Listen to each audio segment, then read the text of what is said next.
Hey guys, just want to do a quick video.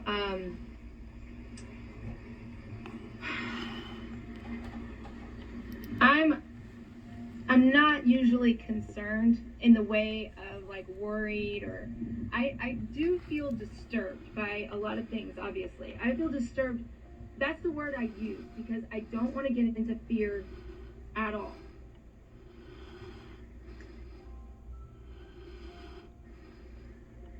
In saying that, yesterday, as many of you know,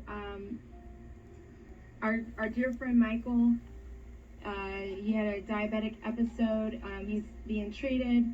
So I went to Medical City, McKinney, and I'm saying that for a reason, to visit our friend. And we noticed a charter bus, huge charter bus, outside of the hospital. And so Carmen and I decide, and Jesse, my husband, decide we're going to go. There's a lady standing outside of the charter bus, and we're going to go and find out what's going on. Why there's a charter bus right outside of the main emergency part of the hospital. And we began talking to this lady. She was a nurse. She had scrubs on. She had a mask and all that. And I said, hey, how's it going? You know, what's going on? Like, your charter bus? What's all this about?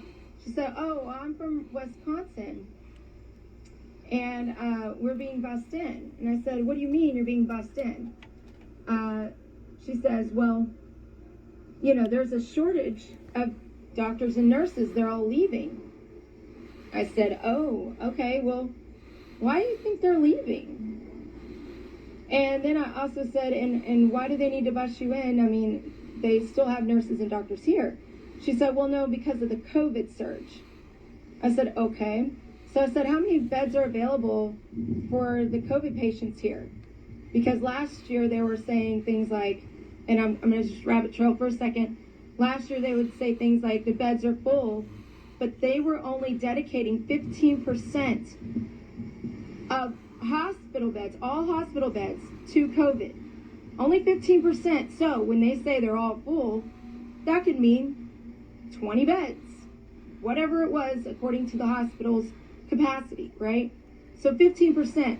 So that's what I was trying to understand from this nurse as well, is how many beds are dedicated to COVID patients. She said, well, I don't know. I don't have that information. I said, okay. And then I said, and why would there, I said, I thought most people are vaccinated, right? She was like, yeah, I mean, most people are vaccinated, but, I mean, and I said, okay, so if they're all vaccinated, why is there a COVID surge? And she started to step back a little bit. I said, that's okay. She's like, she said, I can't say, is what she said. And then I said, well, okay, back to the nurses and the doctors. I said, do you think that these nurses and doctors are leaving because they're being required to get a vaccine or lose their job? And she goes, well, I don't know, but I do know that all these doctors and nurses are leaving. I said, well, are the hospitals requiring their employees to get vaccinated or, leave? She said, yes, all of the hospitals are requiring their employees, their nurses and doctors, to be vaccinated. I said, so where are you from? I mean, what hospital are you from? And she says, no, I'm with FEMA. Okay, guys, did you hear that? Disaster relief responders, nurses. I said, you're with FEMA? She said, yeah, all of the nurses that are on this charter bus, everybody from this charter bus, they're from FEMA. I said, oh, okay. I said, who's the head of FEMA? I'm playing dumb because I just want to get as much information as I can, because this is very, we had heard conspiracies, or maybe we'd heard things last year that FEMA could, become our, getting into the hospitals or whatever. So again, I asked the question. So now I'm really, wanting something. So I said, hey, so is FEMA requiring you guys to be vaccinated? All the nurses and doctors from FEMA. She goes, oh, no, it's a choice. I said, I'm sorry, I'm confused. I said, you're going to do the same job in the same building with the same patients, treating the same illness as the doctors and the nurses who just were employed at this hospital and left because they were being required by their employer to be vaccinated. You're telling me that you're taking, FEMA nurses and doctors are taking these people's jobs, and FEMA is not required to take it. I said, I don't understand. What is going on? Why would, if this, okay, so now I really want to make it clear, you guys. I'm just going to say it. The Obama administration, back in 2008, created what? A socialized healthcare system, Obamacare. We are now seeing the effects of it. When FEMA comes in, which is a governmental program,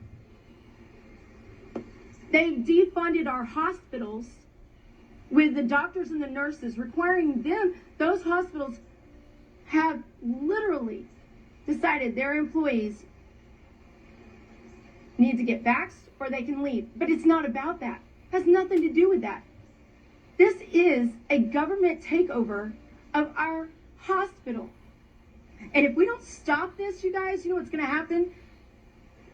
Exactly. The police, the defunding the police, all of the Democratic policies that we really don't want, even really the Democrats don't want.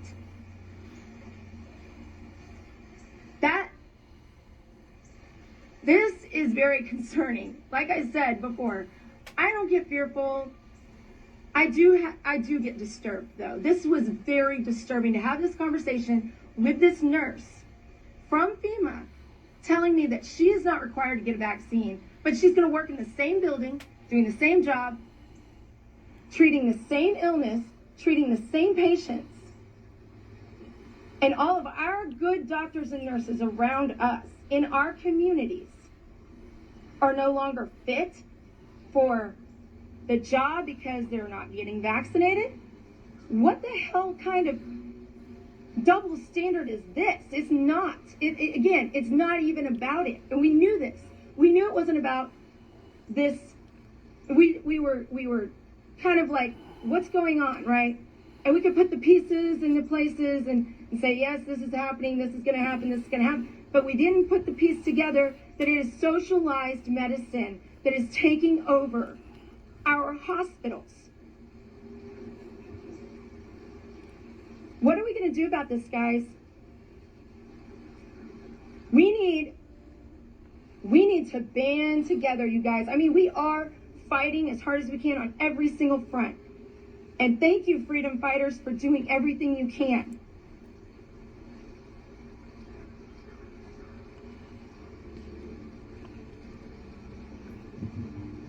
This FEMA worker, again, she was nice. I mean, she's a person, obviously, from Wisconsin. Spends about a week here in McKinney, and then she will fly out, and they rotate, and they go to different hospitals around our communities. Again, this is serious, you guys. So, if they defund our police, if they get their way with the hospitals, they're going to keep going, right? Because that's what they always do. It was 14 days. I'll just quote Reagan here. Anytime the government says, or a federal agency says, we're doing something temporarily, it's the closest thing to eternity that you can get on the planet. Nothing is ever temporary with the government's oversight or their regulations or their mandates. It's lockstepping us. They are lockstepping it. Meaning they give us a mandate, and then once our freedoms are taken, they loosen up the reins. And then they do another mandate that takes away more freedoms, but they keep the other mandate in place. So they added two and still take freedoms, and then they loosen up again. And then they're going to keep the two mandates and then add another one. And once the restrictions are all in place, you guys, once everybody complies, because apparently there's a lot of people complying.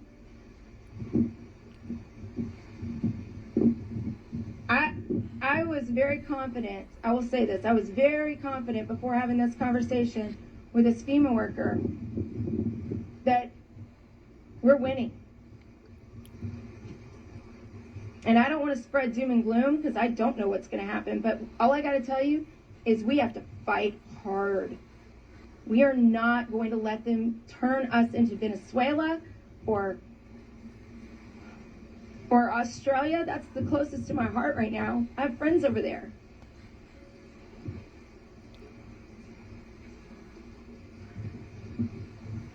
Patriots, just get ready and stand strong like you are. You are, and I'm so happy to be a part of all of these movements that and all the progress that we're making. But this is what's happening. And we got to wake some more people up. All right, guys, I'm going to go ahead and figure out how I can dig some research and do some more, connect some more people, and we're gonna have the COVID symposium. Just a little shout out here. COVID symposium on Saturday, October 9th. And if you don't know about that, then go to